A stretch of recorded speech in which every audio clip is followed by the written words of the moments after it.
this is a stacked card. Now, let's get to the main event of the evening. Khamzat Chimaev taking on Sean Strickland. Now, this is one we've all been waiting for. And the thing that Sean Strickland does have is he does have great takedown defense, which is kind of crazy because he stands right up like a Christmas tree. And then when you look at Khamzat Chimaev, he tends to go out there and shoot his takedown from 16 miles away, but he's able to land it and out-grapple people. When you fight DDP, you rely on a takedown, You got takedown. When he got to crucifix position, he wasn't able to land that significant shot to put him out, right? And he didn't use his grappling. He's got to make sure when he gets there, he's got to flip the mindset. Instead of ground and pound him, I can end this fight with just a submission. Now, with all that being said, for Khamzat Chimaev taking on Sean Strickland, I'm gonna have to go with Khamzat Chimaev. Khamzat versus Strickland, bad blood. If you talk about top 5 UFC fights of all time where the guys have serious hatred between them, I'd put this at number 2 behind Conor and Khabib. And the only reason I'd take Conor and Khabib over it was what happened over in Brooklyn leading up to that fight. And it should be a good one, man. 2 of the best guys in the world don't like each other. Should be a great night. And the co-main event's awesome. It's finally here. Khamzat Chimaev defending the belt against Sean Strickland. A fight where a lot of people said that this fight's not going to happen. It's not going to make it to the octagon. There's too much drama. There's too much beef. Oh my God, this is crazy. We're going to need extra security. Sean Strickland going around saying, listen, if the guy wants to come and see me, I've got plenty of guns. But if you come up to me with 3 Chechens that don't speak English, I'm going to pull my gun and I'm going to each and every one of you. Khamzat Chimaev and his whole Chechen mafia crew apparently hunting down Sean Strickland. Listen, there's a lot of backstory. There's a lot of beef. But I tell you what, there is also a tremendous fight going down this Saturday. And let me tell you, if Sean Strickland can't get it done against Khamzat Chimaev, I don't think anyone in the middleweight division anytime soon is going to be taking that belt off Khamzat Chimaev. Now, we know that they used to train with one another. Khamzat Chimaev told me to my face that he choked him out multiple times. And we know that whole bit where Sean Strickland went up to him and said, listen, you got to take it easy. You got to take it easy. You're so much better than all these guys. Be nice. Gum is up. Understand, you're better than everybody. So just don't hurt people. That's all well and good. It's not always about the heaviest hitter. It's not about the heaviest hitter, Luke. No, Strickland is effective. He doesn't hit that hard. It's not about the heavy hitters. But what I'm saying is, when it comes to striking and the problem of striking, look at what happened with Strickland and DDP, right? Look at what happened with Khamzat and DDP. 2 different fights. Completely different. So it's not like he has much to worry about, like really getting hit hard from Strickland. If Strickland can get up, cool, but you can only get up a certain amount of times. But Strickland is not going to put his lights out at all. So for the only possibility that leaves is Khamzat's just going to dominate this guy. We're going to go home saying this is exactly. Yeah. What about, the stuff that Sean is saying? I've heard some comments from you about Sean. You don't seem to be a big fan of his. How do you feel about the things that he's been saying about your friend? I haven't followed everything he said. That's not who I try to follow. But Sean is truly a piece of shit, and everyone has an opinion. But you get down, and I didn't even know who Sean was when he first rolled in to our training camp. He showed up on our doorstep, and he was just a loud idiot, and he was trying to beat up kids that were helping him and trying to knock them out consistently after he already hurt them. And he's just not one of those guys you want to, I like to be around. And many people, he's just not a good person. Now, let's get to the main event of the evening. Khamzat Chimaev versus Sean Strickland. A fight that has been building for years, not just because of rankings or championship gold, but because of the tension, the trash talk, and the history between these 2 dangerous men. This isn't just another title fight.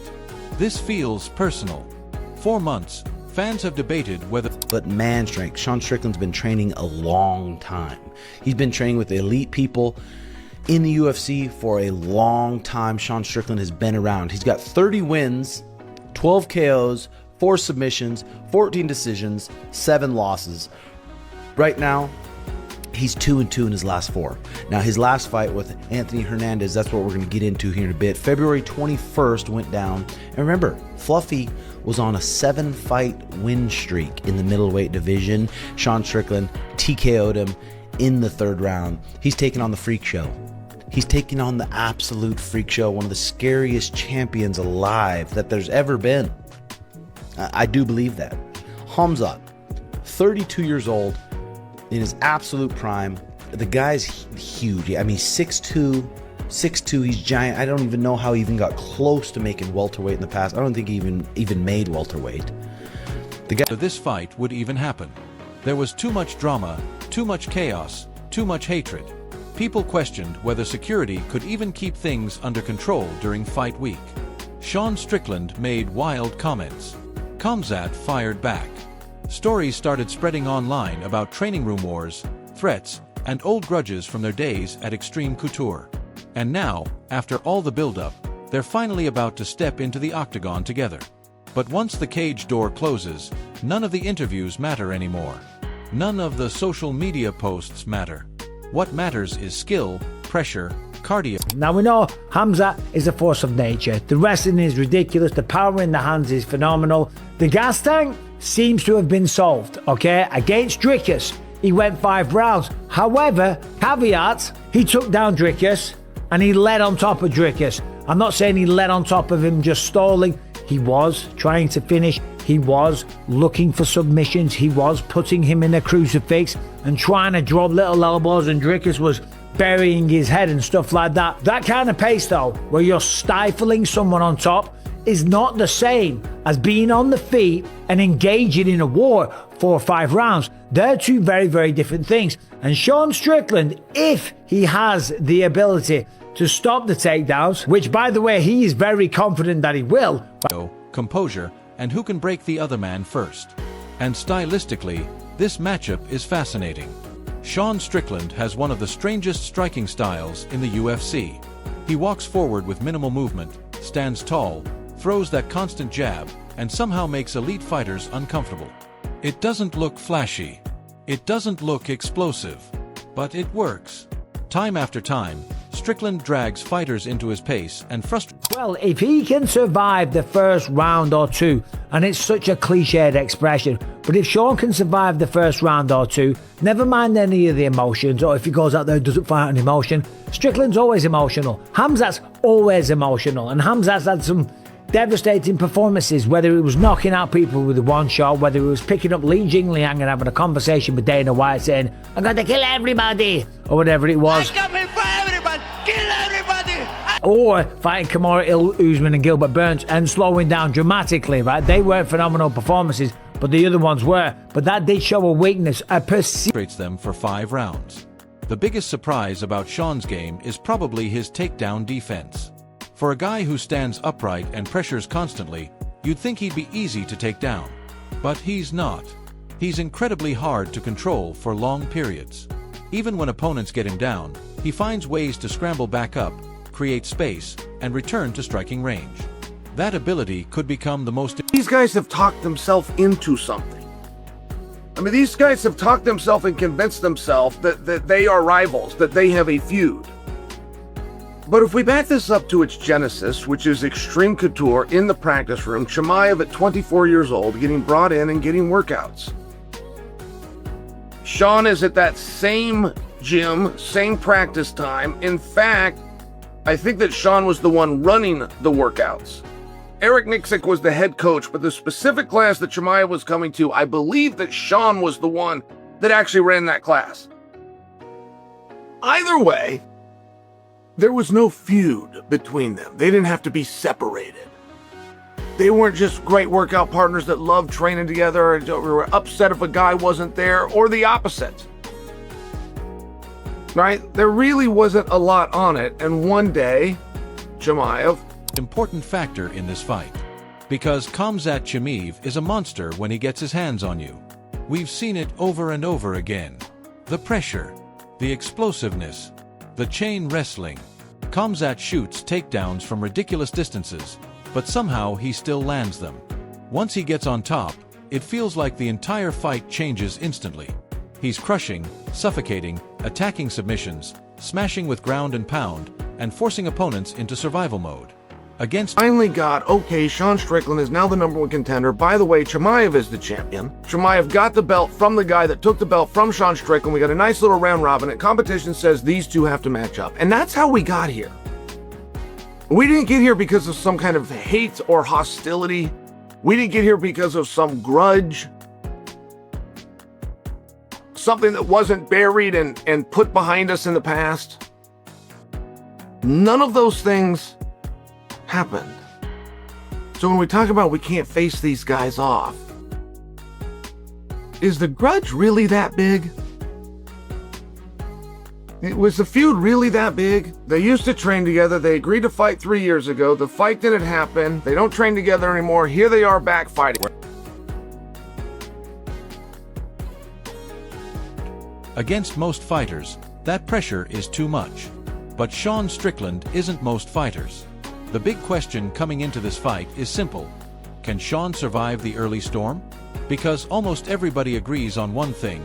The early rounds belong to Khamzat. If Chimaev starts fast, pushes the pace immediately, and forces Strickland against the cage, things could get ugly very quickly.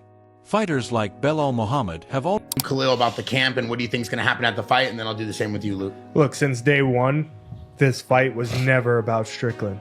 Khamzat's been here, hasn't missed a day of training. Doesn't matter what's going on. Yeah, 2 days. Nothing else matters to him in this moment in his life than to be fighting and to be a champion and to make money. And so nothing has strayed him from that. He's been doing this since February. You know, it was supposed to be Yuri first, now it's Strickland. It doesn't matter. He's going in there to dominate. I can't wait to see it. All the hard work that he's put in, all the hard work that the team already pointed this out. They believe Khamzat's path to victory is obvious. Wrestle early, wrestle aggressively, and never let Sean settle into his rhythm. That rhythm is dangerous. Sean's jab may not look powerful, but it slowly breaks people down. He constantly touches opponents, disrupts timing, and mentally exhausts them. Once Strickland starts feeling comfortable, he becomes incredibly difficult to deal with. The longer the fight goes, the more confident he gets. And that's where things become dangerous for Chimaev. Thank you for that, but what's your biggest takeaway of the camp? Khamzat's good. He's good everywhere. It's just like this fight, it's going to be tough because he has an ability to get up, you know, and if Khamzat can implement some damage on the ground and not really commit to his grips on top, you know, he stays back, you got to get on the hips and put a couple shots on him. Sean's going to probably be able to get up here and there, you know, and Khamzat can't put too much, like load up too much and put too much pressure on trying to go for it, kill, because his relaxed hit, he's so relaxed and he gets off little shots, and these little shots can hurt. So if he gets back to the feet and he can relax and just wait for an opportunity to get another takedown or get some good striking in and not loading up. And because while Khamzat is terrifying early, there have been moments in his career where he slowed down later in fights. We saw it against Gilbert Burns. We saw signs of it against Kamaru Usman. Even in dominant performances, there were moments where the pace began affecting him. Now, to be fair, Khamzat's cardio looked much better in his recent championship performances. His camp insists that problem has been solved completely. Training partners have described him as an unstoppable force during preparation for this fight. According to people around him, he's stronger, more disciplined, and more focused than ever before. But fighting Sean... Do you think he believes the things that he's saying about Khamzat, or is just trying to get under his skin? What do you think? You've been around this game. You kind of can tell when someone believes something and when they don't. You know, I think there was some understanding of how they work together and how it went. But I think people grow, and I think there's definitely some, you know, I don't think he believes everything he says. I think he tries to believe, and it's going to be a tough fight. I'm not going to say like a lot of the other guys think it's going to be easy for Khamzat, but he's got to, you know, relaxation is the key to the game, you know, and he is good on the feet. He's great on the ground. Sean's tricky as hell. He's just weird. He's uncomfortably like, I don't like watching Sean fight. I don't think a lot of people do, but he's effective in getting up, and his style somehow worked. On Strickland for 5 rounds is a completely different challenge. Sean doesn't stop moving forward. He doesn't stop talking. He doesn't stop applying pressure. Even when he loses rounds, he keeps building momentum little by little. That's why some analysts believe this fight could completely change after the second round. Luke Rockhold talked about this exact problem. He explained that Khamzat can't become obsessed with finishing too early. If Chimaev burns too much energy chasing submissions or loading up on heavy shots, Strickland could survive and drag him into deep water. Sean's style is but man strength. Sean Strickland's been training a long time. He's been training with elite people in the UFC for a long time. Sean Strickland has been around. He's got 30 wins, 12 KOs, 4 submissions, 14 decisions, 7 losses. Right now, he's 2-2 in his last 4. Now, his last fight with Anthony Hernandez, that's what we're going to get into here in a bit. February 21st went down. And remember, Fluffy was on a 7-fight win streak in the middleweight division. Sean Strickland TKO'd him in the 3rd round. He's taking on the Freak Show.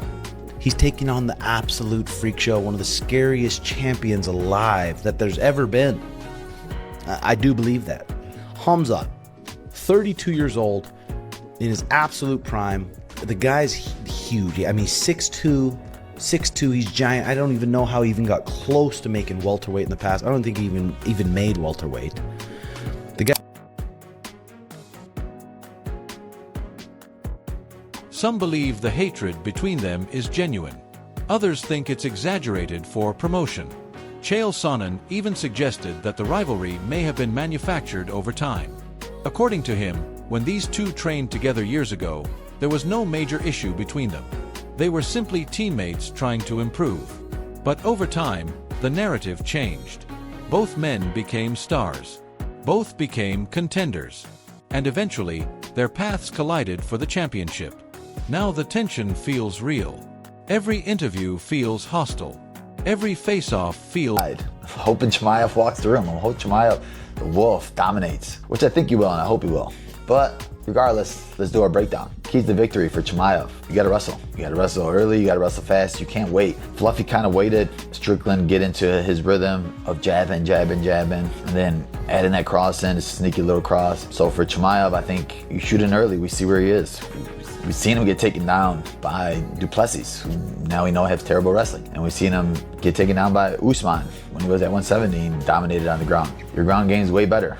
So when you do take him down, and you're looking to break his jaw with the rear naked choke or grab his neck and break his neck, just be careful. Don't let it all out in the first round. Save a little bit in the tank. Bilal's uncomfortable. Fans genuinely believe security may need to intervene during fight week. That kind of emotion can be dangerous for both fighters. Emotion can create incredible performances, but it can also destroy game plans. If Khamzat fights too emotionally, he could gas himself out. If Sean fights emotionally, he could walk directly into takedowns early. That balance is everything. Another important factor is physicality. Khamzat Chimaev is massive for... Arms out. For Strickland, I don't want to give you keys to victory because I don't like you and I hate you. But I'll throw a couple out there just for people to watch and see if it works. Obviously, the jab, what you do, the teep, what you do. If you do get taken down, you can't give up your back. You got to keep his head in front of you, not get pushed to the fence. He's good at driving you to the fence and taking you down. I hope you let him push you to the fence. I hope you let him take you down. I hope you tap right away. My pick, obviously, I'm going with Chimaev. I think it's going to be a dominant performance. And let's go. For this division, people still can't believe he once attempted to compete at welterweight. At middleweight, he looks enormous. Stronger than almost everyone. Faster than most wrestlers. More explosive than nearly anybody in the UFC. Michael Bisping described him as a force that feels impossible to stop. And honestly, it's hard to disagree. When Khamzat is confident, he fights with terrifying aggression. He doesn't just want to win. He wants to dominate. He wants opponents to break mentally. That mentality has made him one of the scariest fighters in MMA today. Now, when it comes to the pick, this is tough. This is really tough because I was talking to Brett Okamoto about this, and he asked for my breakdown on the fight. So I'm giving him the breakdown, and I'm thinking, you know what? I think that it's going to be rounds 1 and 2. It's going to be Chimaev, and then Sean's going to fight his way back into it. Meanwhile, my wife's on the other side of the laptop looking at me, shaking her head, and I pause. I'm like, what are you shaking your head about? She's like, Chimaev's going to kill him. And Brett Okamoto could hear it, and he goes, Yeah, I agree with your wife. So obviously we're a house conflicted, but I think Chimaev wins. But I just don't think he's going to run over Sean Strickland. I think at some point, even though he's been working with Sam Calvita and doing all these things, I can see a world where Chimaev starts to slow down and Sean at least wins a round. I think Chimaev wins, but I just don't think it's going to come as easy as one.